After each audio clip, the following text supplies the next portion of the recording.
प्रत्येक बातमीतील घटनेच्या वास्तविकतेची तुलना थेट पाहत रहा चांगली अपडेट। महाराष्ट्राची घोर निराशा करणारा अर्थसंकल्प। युवक प्रदेश उपाध्यक्ष वंचित बहुजन आघाडी इंद्रजितदादा घाटे। देशाच्या अर्थसंकल्पात यंदाही महाराष्ट्राच्या पदरी घोर निराशा पडली आहे।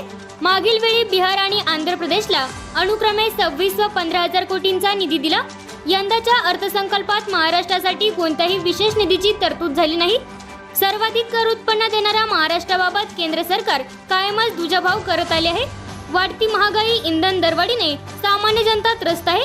विशेष निधीची तरतूद करून वाढत्या महागाईवर उपाय करण्याची अपेक्षा होती, मात्र केंद्रातील मोदी सरकारने आपली सरकारे असलेल्या राज्यांवर कृपादृष्टी दाखवल्याने महाराष्ट्रीय जनतेची घोर निराशा केली आहे, असे युवक प्रदेश उपाध्यक्ष वंचित बहुजन आघाडी इंद्रजितदादा घाटे म्हणाले।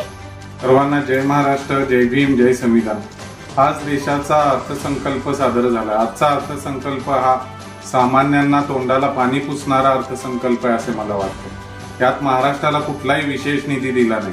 आजच्या अर्थसंकल्पात बिहारला 26,000 कोटी आणि आंध्र प्रदेशला 15,000 कोटी विशेष निधी दिला।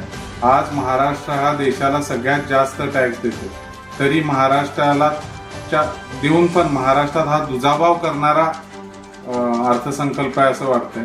सर्वसामान्यांना ह्यात कुठलाही दिलासा दिला नाही। कोरोना नंतर सर्वसामान्यांचे जीवन अतिशय कठीण झाले आहे। गॅस असेल, पेट्रोल डिझेलची दरवाढ असेल, आज किराणा माल असेल, त्याच्या किमती गगनाला भिडल्या, तरी ह्या अर्थसंकल्पाचा निषेध करतो।